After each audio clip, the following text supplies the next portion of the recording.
Lewis's room smelled very, very familiar. That part of him lived on.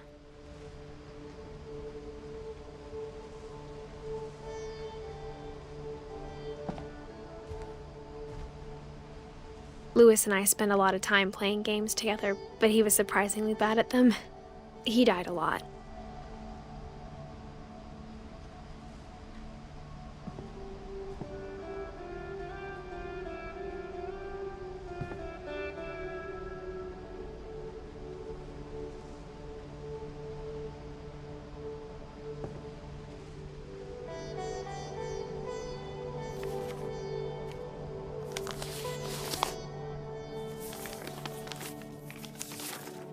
Dear Mrs. Finch, as Lewis's psychiatrist, I can understand your desire for an explanation.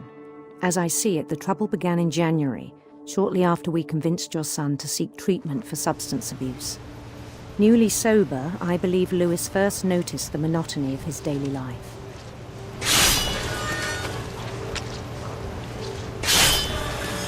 He kept working at the cannery, but he withdrew part of himself. In our sessions, I saw the same behavior. His mind began to wander. I asked him to describe it. He said he started small, imagining a labyrinth. He'd feel his way about. Then something moved. Bats. And toads.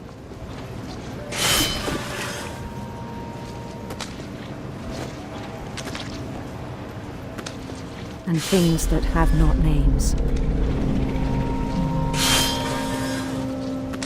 He knew it was all in his head.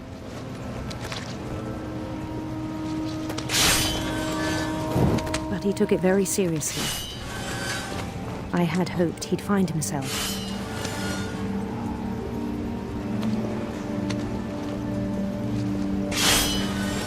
But he found something more.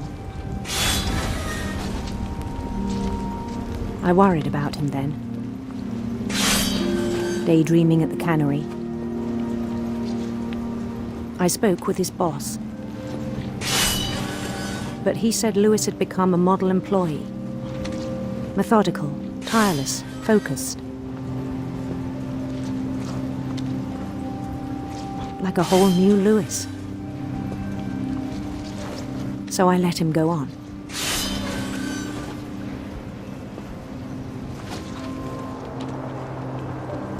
I even encouraged him. It seemed very promising at first.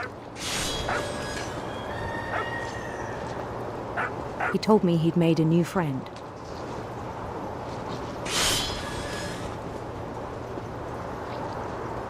On the edge of a city he named Lewis Topia. He built the city up slowly, brick by brick. Then he made musicians.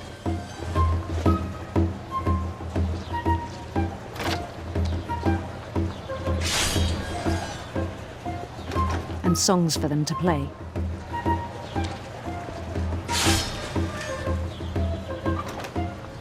He talked about starting a band.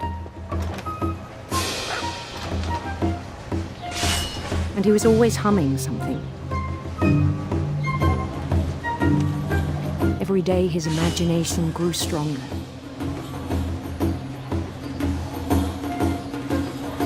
He no longer spoke at the cannery. But his chopping was as reliable as ever.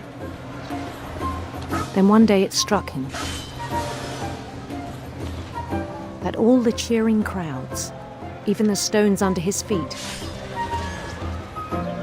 were all in his imagination, so he could do whatever he wished.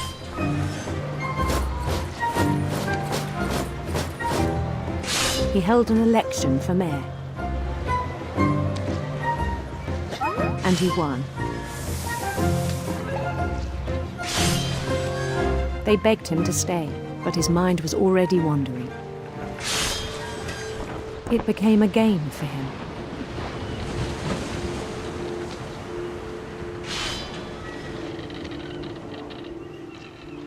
conquer a city, then immediately push on.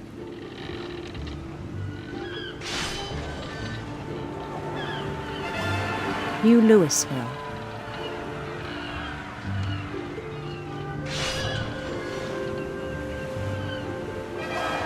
St. Louis.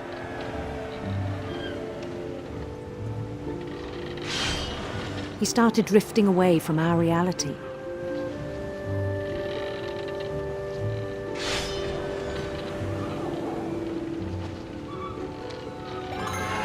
Minneapolis. Until one day he forgot to go home from the cannery.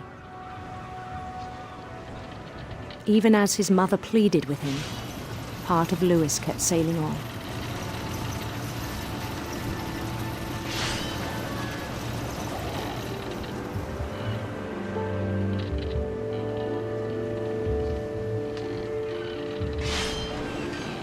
In Louisburg, he heard rumors of a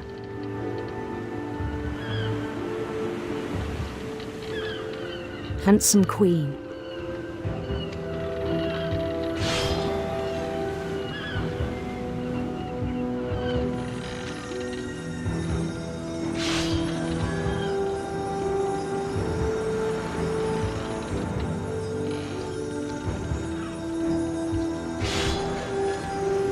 The queen was on her own quest for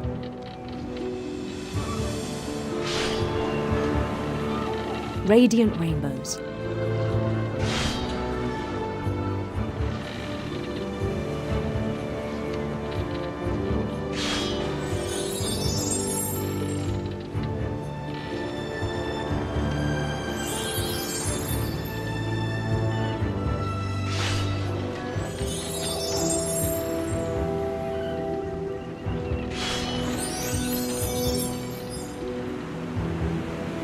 He followed the sound of her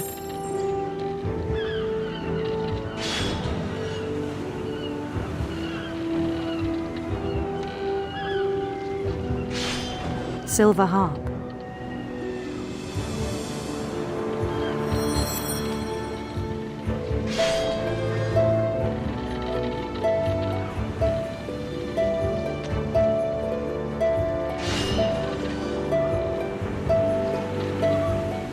His chase led him to a golden palace east of the sun and west of the moon.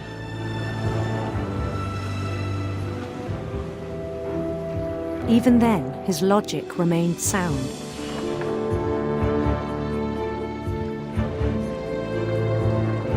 He knew the world was all in his imagination.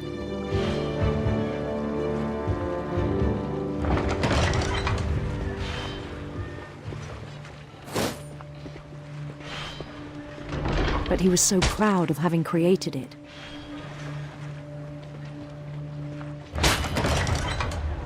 In his own eyes, he'd become something greater than a king.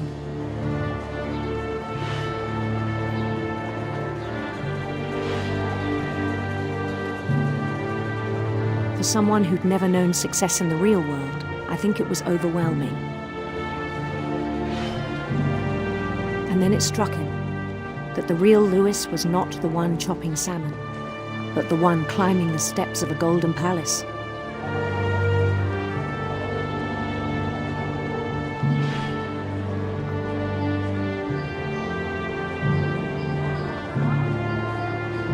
My imagination is as real as my body, he told me. It was hard to argue with him.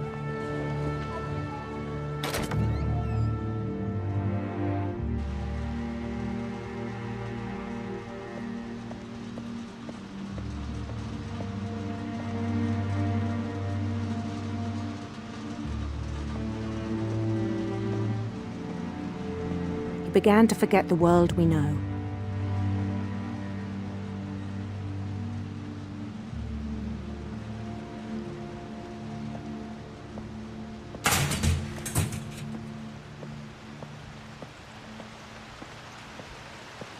I think it pained him to remember Louis, the cannery worker.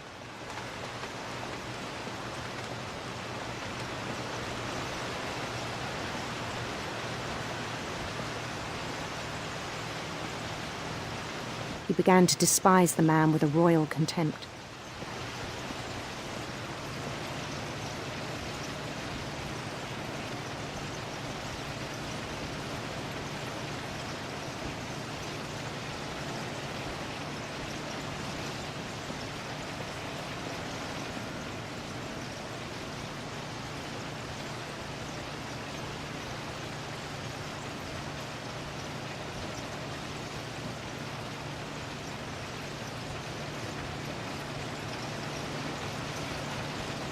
I still thought I could save him. Even after he said he was being crowned king over all the lands of wonder.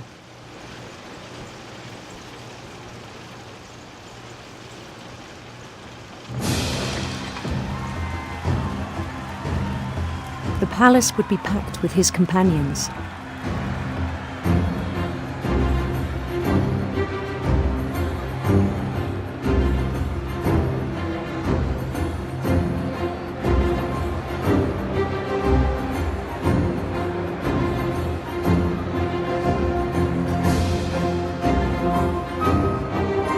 Including the wise Calico who had insisted on advising him.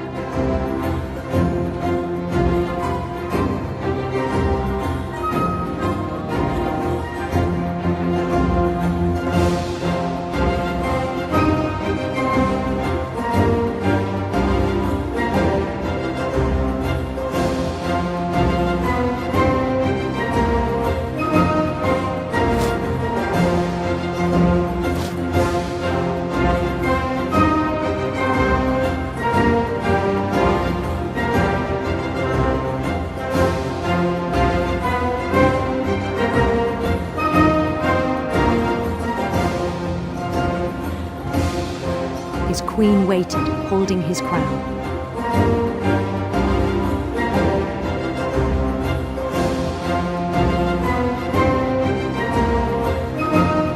There was only one thing left to do.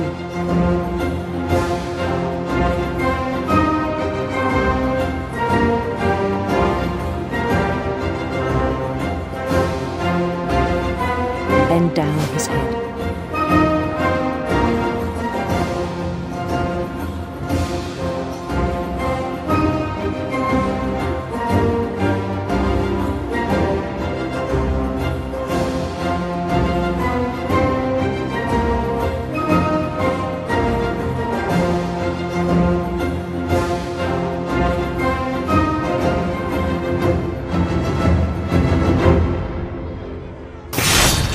The rest I think you know.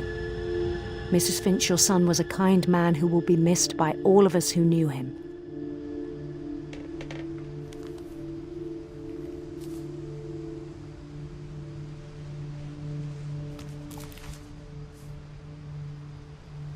My brother was really cool. I wish you could have met him.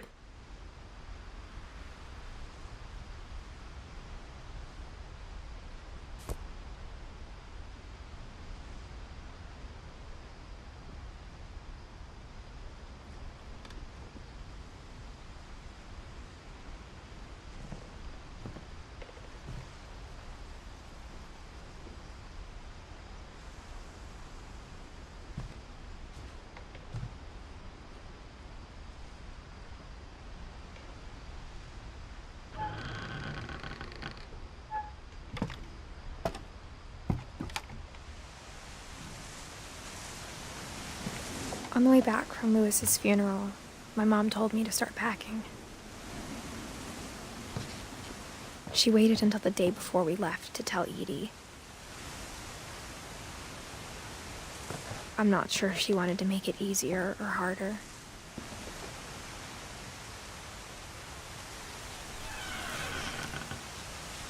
I wish we'd stayed.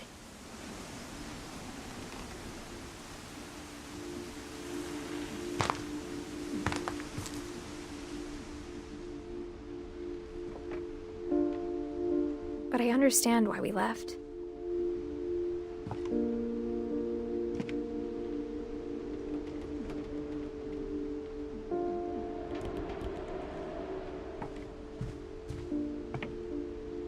My mom ended up leaving everything behind.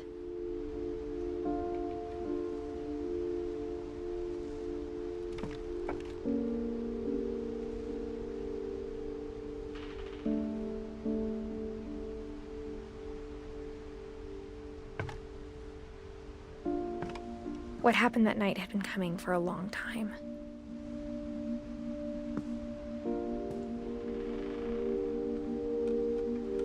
Maybe it should have come sooner.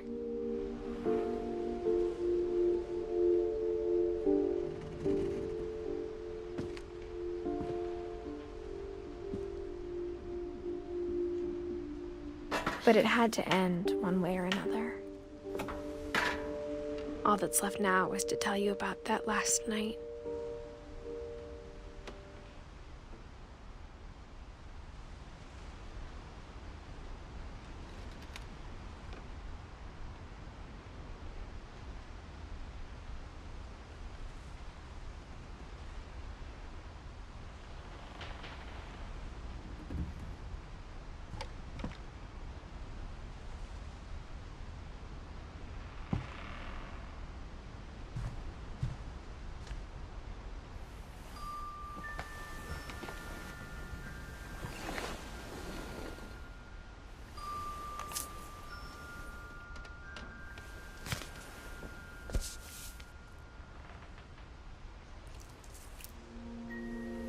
That whole last day, Edie just watched us pack and didn't say a word. Until supper, when she raised her glass and said, "To our final night together, and all our final nights apart." Grandma, you know what I said about alcohol. Some of your medications are very Edith, specific. I left a present for you in the hallway. Why don't you go open it? The grown-ups have to argue now. I'm sorry, you're right. We're all leaving tomorrow. Let's just enjoy our last... I'm not leaving. Edith, you're excused.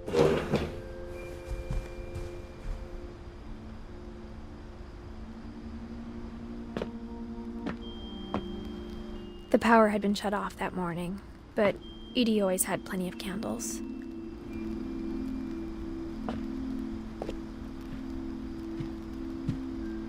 When my mom sealed the library, I don't think she knew about the other entrance.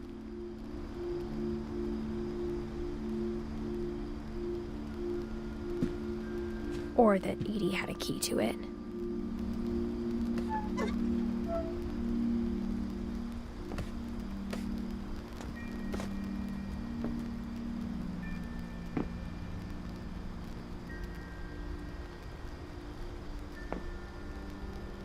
That thing you're afraid of isn't going to end when you leave the house. Edith has a right to know these stories. My children are dead because of your stories. I think it's best if Edith and I leave tonight.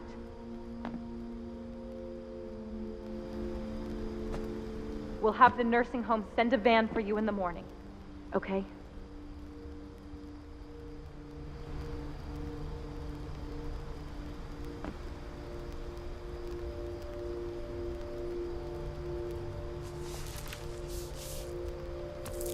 Dear Edith, there's so many stories I wish I could tell you, but there's only time for one. This is about what happened on the night you were born. That night, the tide went way, way out.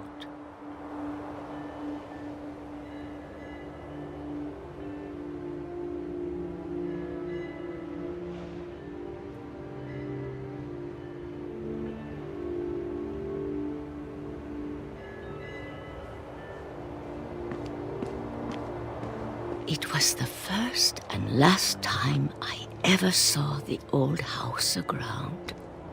There'd been an earthquake out in the middle of the ocean. They called it the lowest tide in 1,000 years. God, it smelled awful.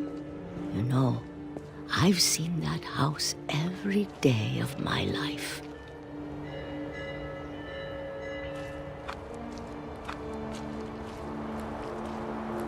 I never thought I'd go back to it. When the fog rolled in, I lost my way.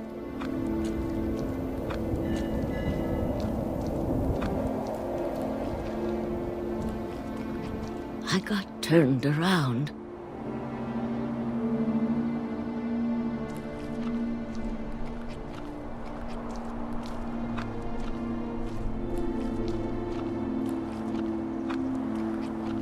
For a while, I wandered.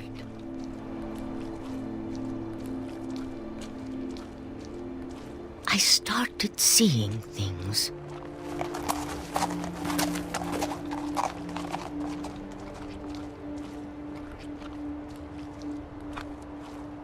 Things I'd forgotten had ever existed.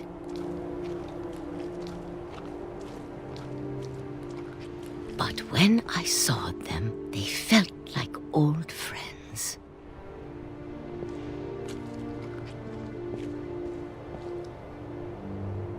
That night, a lot of things came back to me.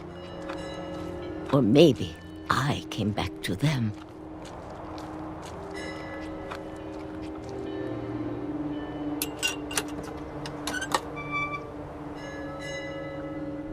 Things I can't explain, but that I need you to try and... Edith, what are you doing in here?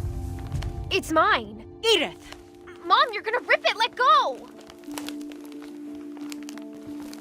I kicked and screamed, but Mom dragged me to the car. I never saw Great-Grandma Edie again. The next morning, the van came to pick her up, but she was already gone. After that, we moved around a lot.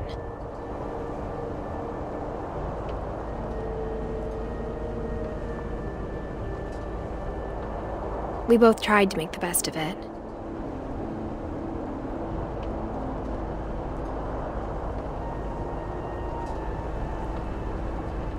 A few years went by.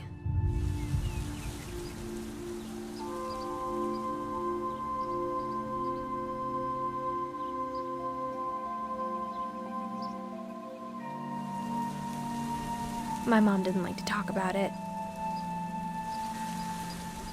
But she started getting sick a lot. The rest happened pretty quickly. She got better for a while, and then she didn't. And then I was alone. The last Finch left alive.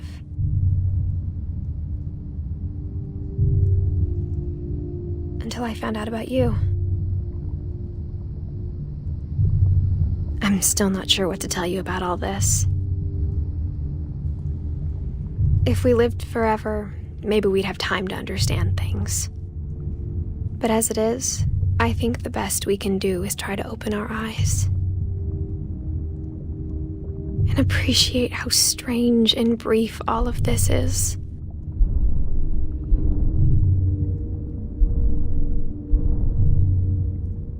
This journal was supposed to be for you. But now I hope you'll never see it.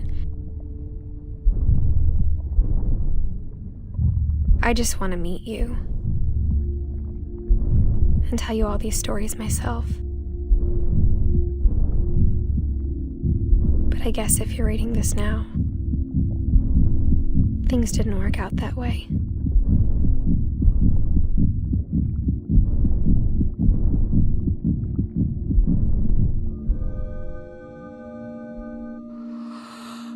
This is where your story begins.